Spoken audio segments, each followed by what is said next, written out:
Are we good to go? We're good to go. I think we're ready. All right.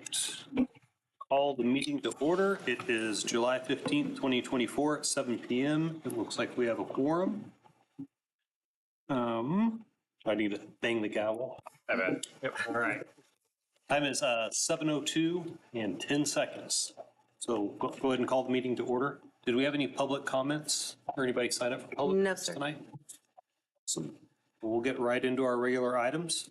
Item 1, we'll consider approval of the May 16th, 2024 EDC Corporation regular meeting minutes. I make a motion to accept the minutes. I second. You can vote. Approved. Yeah. All's good. It is passed. All right. Number 2, we will consider approval of the Economic Development Corporation FY 24-25 budget. All right, good evening, EDC Board. I am Tamara Smith, your staff liaison. Tonight I will be going over your EDC budget. I wanted to first go over our current year against our proposed year so that you can see the revenues and expenditure differences. So if you want to turn to page 5 in your handout, you'll see the EDC budget. We're going to be looking at column 4 and column 6. So column 4 is our current budget numbers, and column 6 will be our proposed budget numbers. So if you look in column 4, the revenues for our current year are $753,125, and we are proposing a revenue decrease to $675,000. The decrease reflects a conservative sales tax numbers and then an increase in interest income. Now, the percentage stays the same, correct? It's just that we're projecting a lower sales tax? Right, yes. Okay. For the expenditures, we are seeing a increase. So expenditures in the current year are $634,426. And expenditures proposed for fiscal year 25 are $653,965. So that is an increase of around $20,000. That increase is actually due to a line item addition for legal services.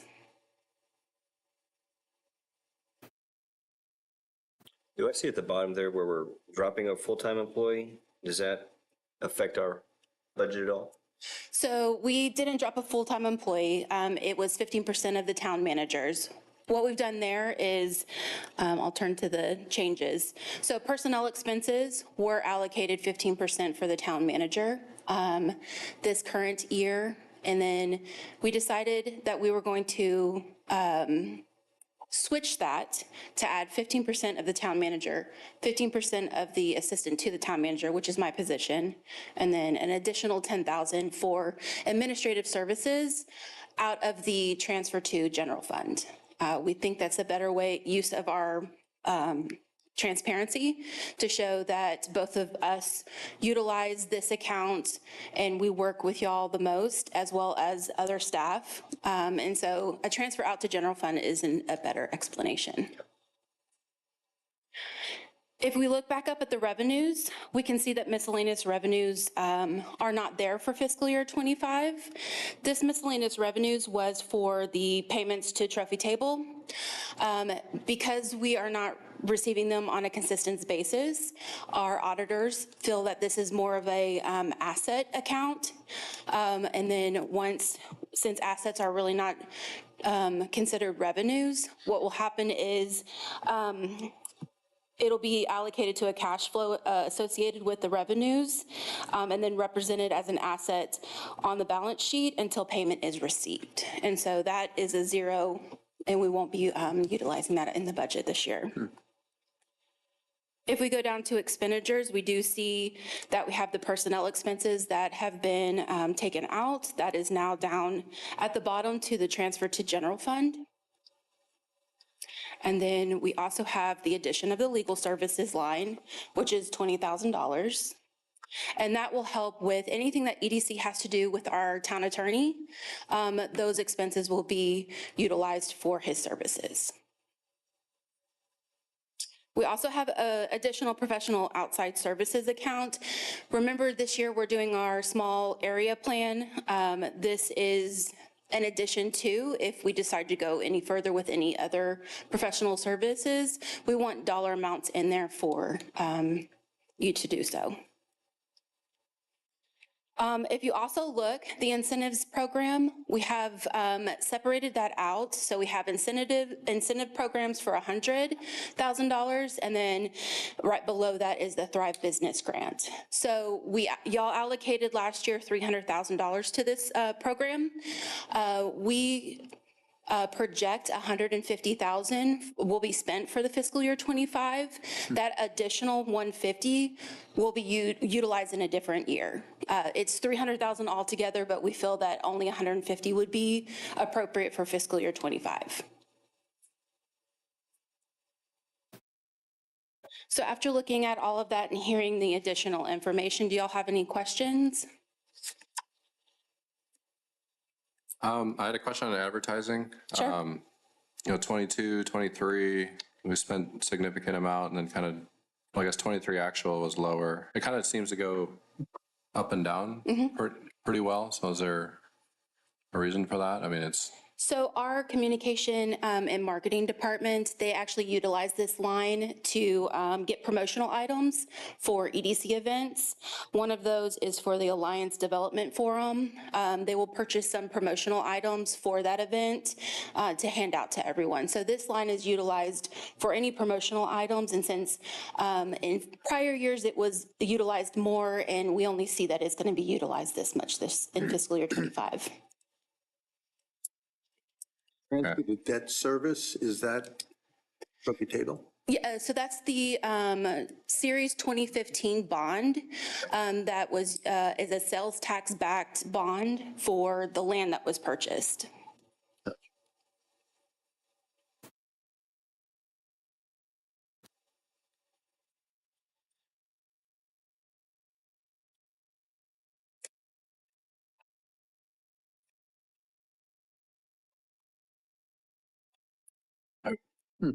I'm wondering about our net position. I mean, we're growing and it's pretty substantial, 1.5 million. I mean, is there a plan for that? Or are we just going to keep growing that, or what are we thinking? Yeah, so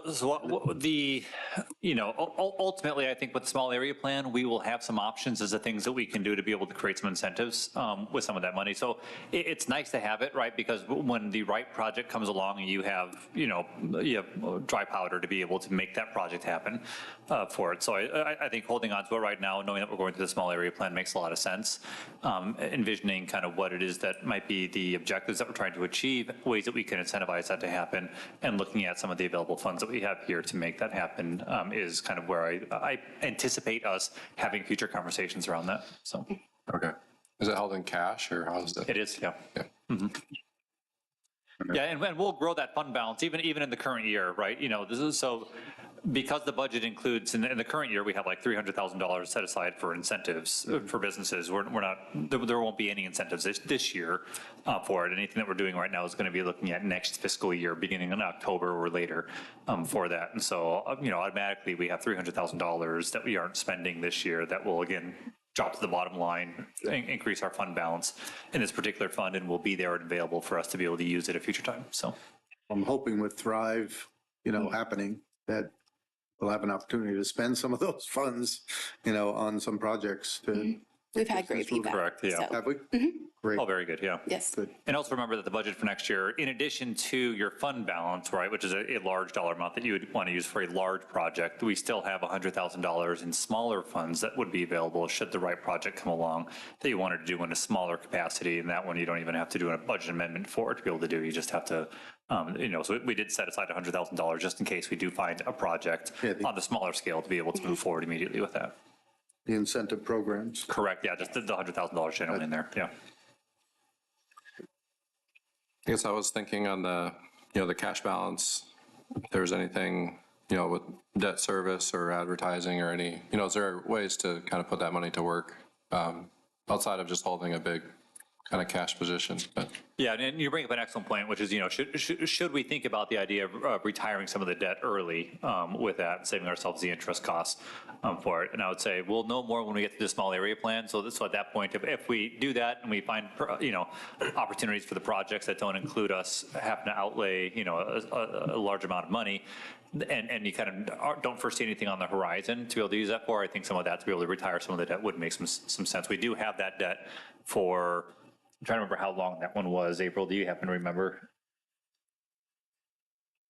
34. Yeah, so we still have a while left on that debt. We're it's going to go for a little bit longer for us, because we only issued it in 2015 on it, and debt's usually going to be anywhere from 15 to 20 years, and I think that probably was a 20-year bond on that one. It wasn't, yeah, so 20 years. So we'll be doing 20 years worth of payments on it, and you can see at $200,000 a year, takes up some of your available cash flow, right, on an annual basis in this particular fund.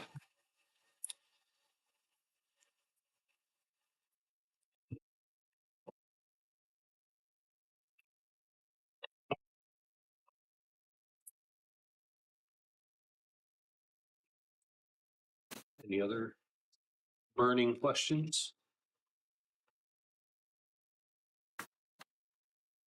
All right, I will motion to approve. I'll second. All right, can we get a vote? Everybody approve? It's unanimous. All right, the motion passes. And we'll move on to number 3. We'll discuss updates from the small area plan meeting held on July 8th, 2024. Great. We are excited to just kind of give you some information right now and feedback as far as where we are with the small area plan.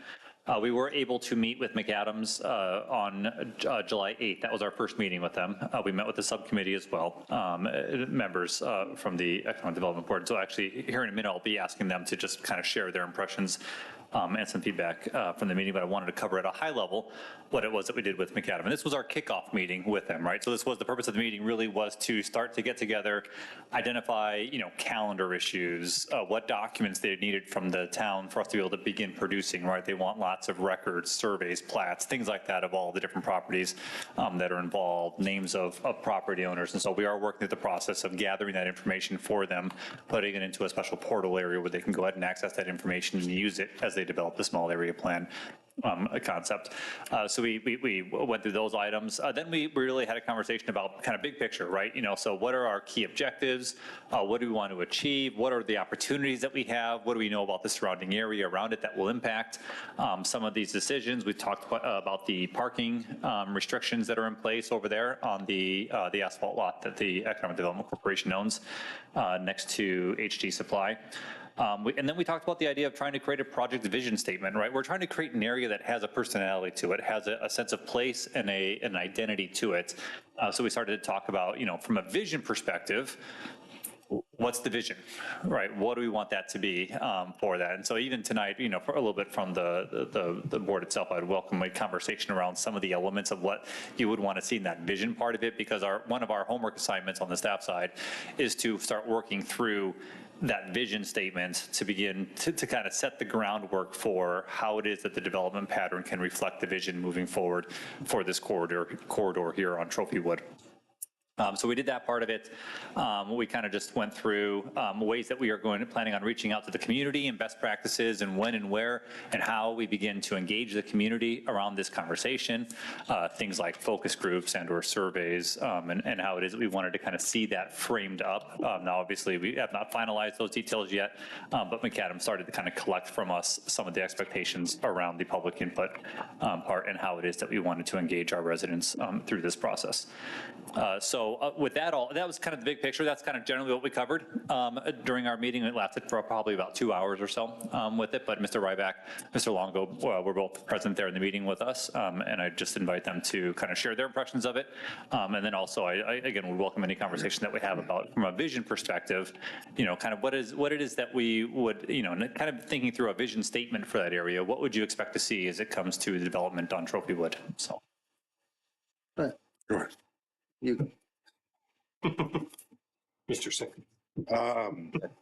Well, one of the things that I was trying to make a point of is really creating an identity on that, that area there. And along with it, identity and the vision that the staff's coming up with, but also a name for the area. So we'd have an identity with a name for the area and some cohesion with the community. So this doesn't look like a hodgepodge put together area, but it's meant to attract folks that live in the community along with folks that would be outside the community, look and see, hey, this might be a good spot to come in and spend some money and spend some time around here. And that was one of my biggest focuses there, because it seems like some of our three entrances into our town have really got no identity whatsoever. And we needed to start with one place, and I felt like where, obviously since we're already looking at this, but with the town hall being here, it's seemed to be pretty important to establish your identity and what your vision is close to your town hall. So that's a good portion of what I was looking at. I thought it was a great session. It lasted as long as I thought it was going to last, because it was the initial session. We set the platform for how we're going to communicate, and I thought it was a really good use of time. As far as the cohesion of the area, you know, we've got a pretty big hill to climb with this, because there are established businesses, there's location, and I personally, what I was looking for, and they did deliver on it, McAdams did deliver on it, their proposal to engage the community in getting as much feedback from the community as we can get, to have this section be a destination, have this small area have a vision, if you will, but be a destination that we can call Trophy Club, okay? I feel very confident after that first meeting that they can deliver that, and what I mean by that is the method of communication with the community, because I think that that's the most important thing. If we can come up with an idea or a vision, but if it doesn't appeal to the community, then we're just gonna be wasting money and time, and I'm not in a position to do either, and I don't think we should Present like a plan or anything, but do they feel confident working with the challenges that we have as far as it being landlocked and? The positive feeling that I had after dealing with them for a couple of hours, and I put them, I gave them some really tough challenges. They've dealt with them before, and they gave us concrete examples of where they had dealt with them and what the outcome was and what the potential multiple outcomes, what the options were, and what the community decided to pursue. And for one, that encouraged me, because they weren't just coming up with an idea in their office and bringing it here and forcing it on us and convincing us that it was a good idea. They were taking input from the community, and they were expanding on that, using their consultancy and their areas of expertise to really build out on the ideas that were originated from the community. So I felt good about that. I also like the fact that we're doing, Brandon and Tamara were very key in this. We're going to have bi-weekly updates, okay, whether we like it or not. and I'm a big fan of that personally, but they took ownership of the bi-weekly updates.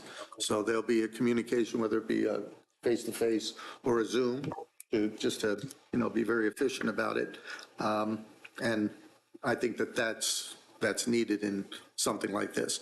They did have a timeline. They had a PM timeline, more or less a Gantt chart. And I'd like to make sure that they stick to that Gantt chart, because there was some, we're not talking about a 2-year project here. We're talking about an 8 or 9 month project. And yeah, there's going to be slippage, right? But I think there'll be slippage in both directions. I think it's doable. Yeah. I think we as a corporate board need to be attentive to when the community engagement happens. I think we really need to buy into it, and we need to be there to listen to the community, and we need to then debrief as a board with McAdams and staff and make sure that, you know, everybody is heard within the community. I think that was one of the proposals too, wasn't it, to try to do something like an open house or Yeah, some sort of, similar to the Yeah. pickleball. I guess that Kind of, yeah. there are a couple of kind sessions. Concepts like that. Right. And they even wanted to do a joint pickleball, I think. I think that was one of the suggestions, Yeah. and I wasn't a fan of that because this is a project and this has really nothing to do with pickleball. You know, I like see what the pickleball. plan says. I like pickleball, but I just don't see Hutchinson pickleball.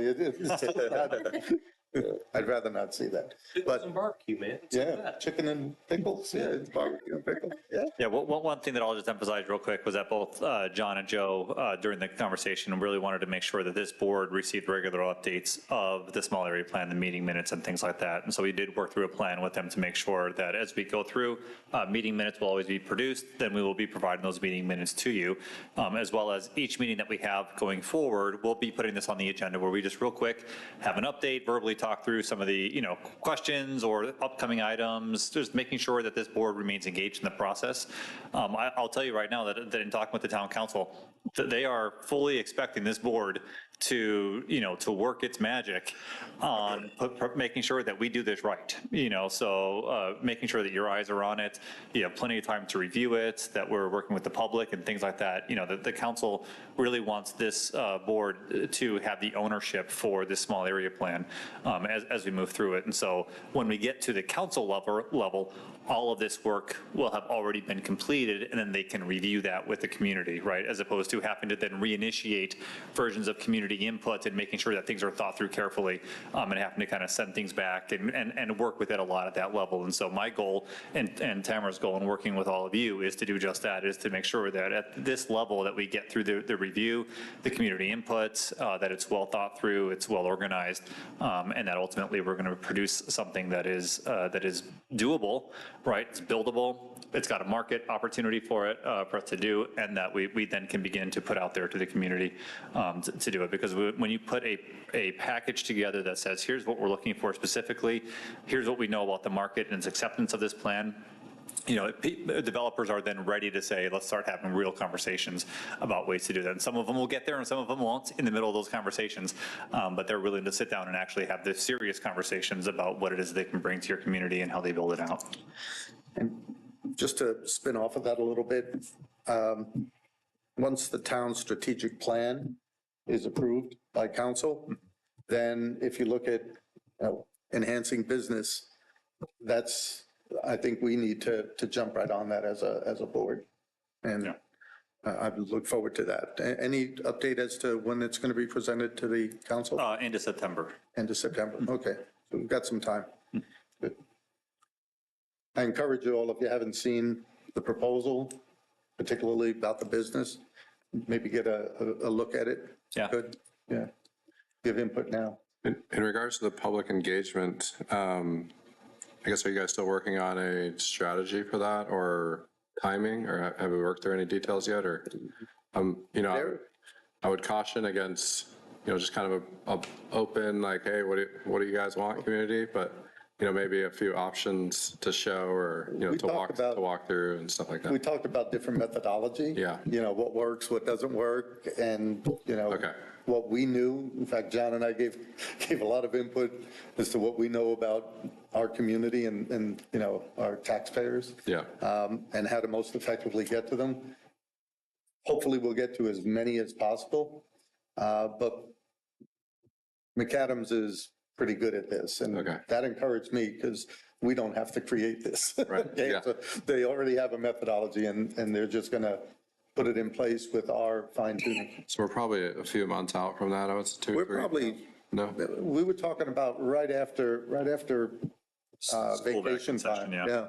Yeah. Once school gets back in, people are going to be around. You let the dust settle from school starting, and then, we offer a couple of sessions and, do a online survey, get some feedback from that. And so in the interim, I think that coming up with that strategy and then the due diligence that they were going to do. And I think Brandon was going to reach out to a lot of the property owners that were in that area too.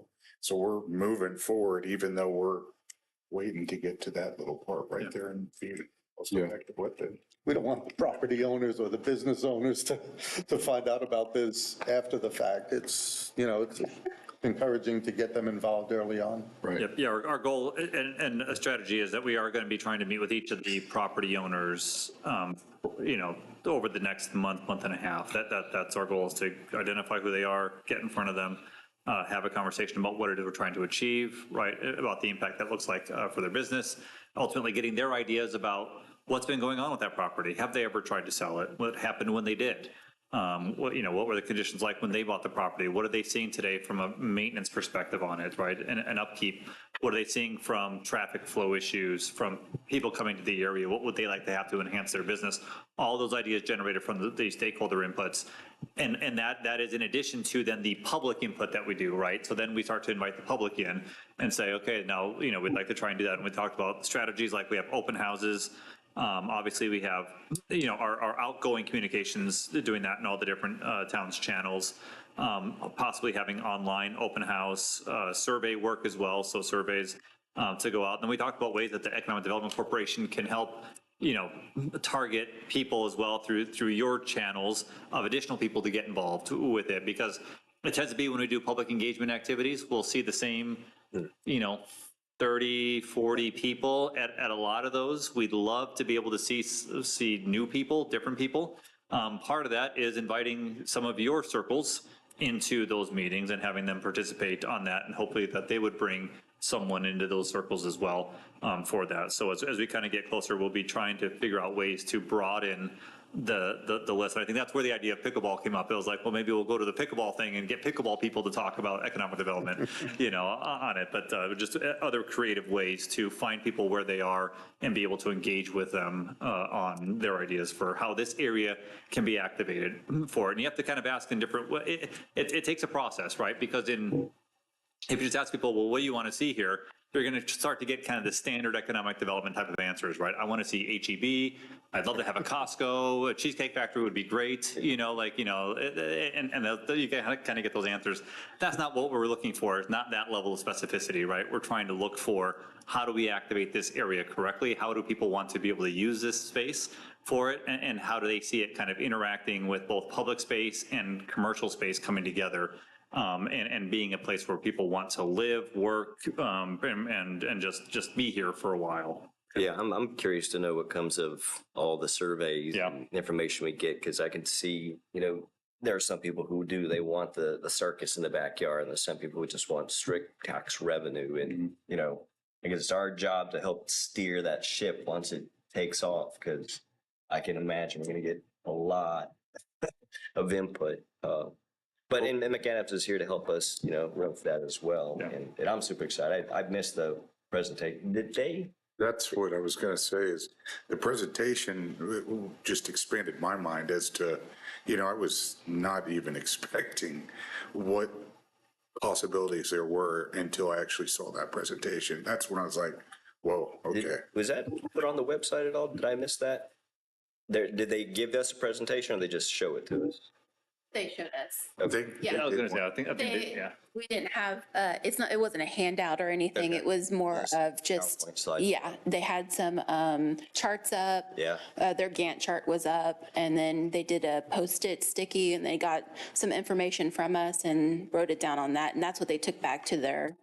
I think it'd be super helpful for these biweekly meetings to take whatever presentation material they have. That visual material is just key for me. And that's the past projects is what blew my mind, is when they showed past projects of small areas.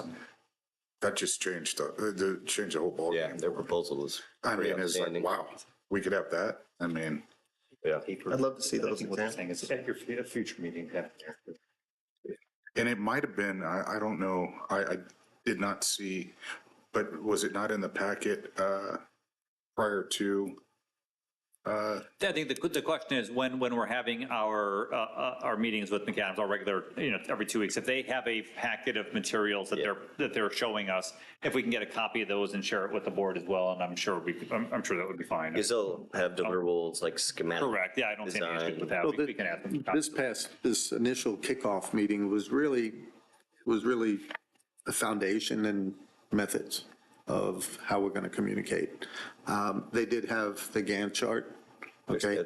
And they did take some input about the vision, what we wanted to see. Right.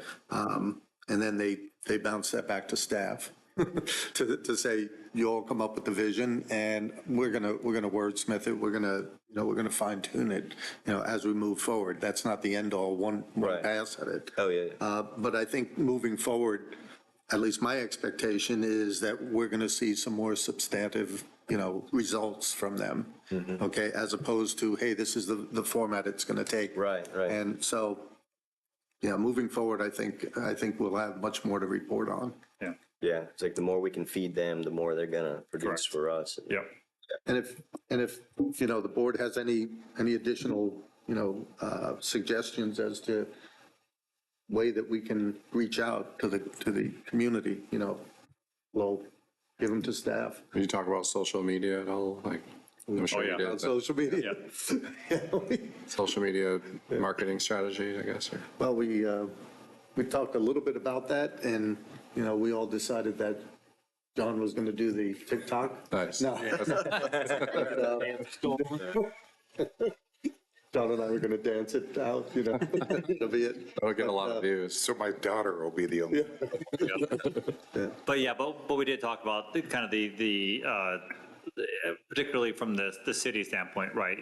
What our standard is for marketing materials and things like that for it. And so while we didn't have our communications team in that meeting, we did mention when we get to the time to actually begin putting those things out, we're going to get with our communications team and begin to develop what that strategy is for really pushing things out to our community the best way that we can. So we do have pretty good reach into the community when it comes to our social media, when it comes to the the alerts and things like that we can provide to people. So we'll use those pretty effectively as we go through. So Well, and what about paid blasts or campaigns? Yep. So Facebook, promoting advertising pages and stuff like that. Yeah. We certainly can do those as well as we move through.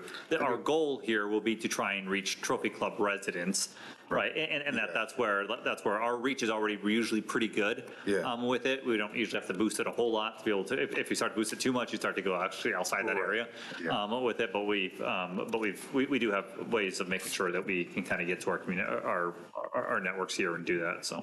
I mean, we've got a pretty decent sized advertising budget, right? Yeah. So we should use it. My TikTok stuff tweets. Okay. All right. Summary. We have everything. Anything else to cover? Are we good? No executive session tonight. At the time is 7:34, and we will adjourn the meeting.